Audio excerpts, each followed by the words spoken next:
pinaka-memorable sa akin nung pinatay si Ariza at si Takeo. Dahil?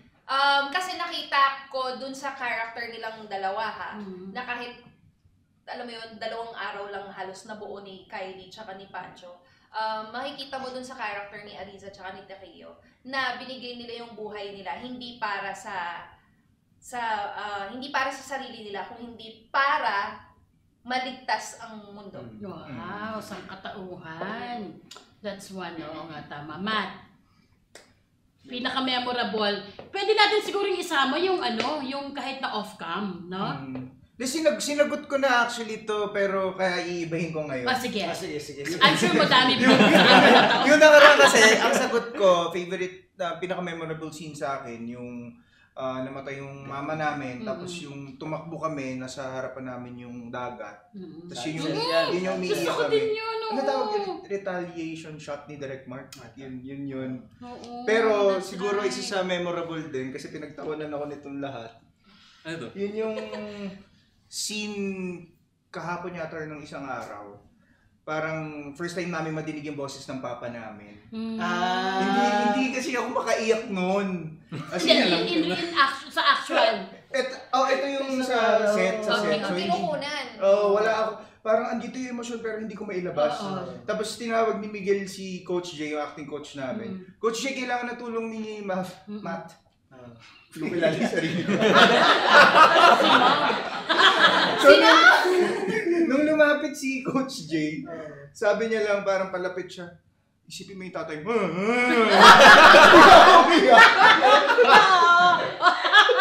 Hindi pa lumalapit, naiyak na ako.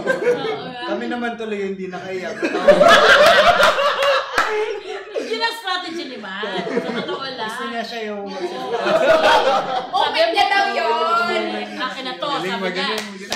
Nangain sa leksyon. Correct. Si Radson, alam ko yung favorite mo na eksena. Ano ba? Wala.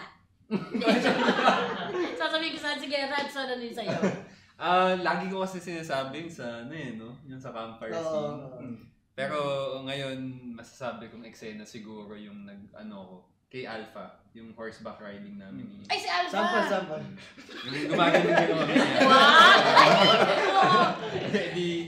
Ayun, nag-tape kami ng buong afternoon. Ang init pa noon kasi tapat na tapat ng araw. Pero sobrang na-enjoy ko talaga kasi yung horse na... Naka-park sa basement. Akala ko, dala-dala mo ngayon eh. Of course, si Miguel! Ako, never ko pang sinabi to na ito yung favorite scene ko. Secret to lang to para sabihin ko ngayon. Like ko sinasabi, Death of Mary Ann. Pero isa sa mga favorite scenes ko is yung first eksena namin ni Kuya Dennis na Ned, yung robot na Ned Armstrong. Fake Ned. Sabi ko sa kanya na wala na po si mama. Tapos parang emotional scene, tinginan na kami. Then pagkat pumunta ako sa backstage, sa likod, tapos umiyak ako kasi yun lang yung first na eksena ko with Sir Dennis Trillo na dati young niya ako, dati hindi kami nagpapang-abot sa Mulawin, lagi kami hindi magka-eksena, pero for the first time in forever na parang nagkatitigan kami ni Sir Dennis, tapos yung emosyon namin, alam mo yung pakiramdam na yun na finally naka-eksena ko yung idol ko. Iyak talaga ako sa gilid nun, wala nakakita.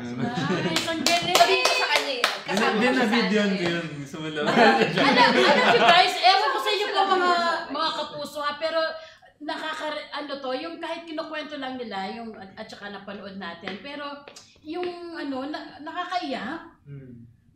Basta, ang galing nyo kasi. Anyways, congratulations. Pwede pa lang pakalungkot natin. Bago tayo mag-proceed sa ang galing nyo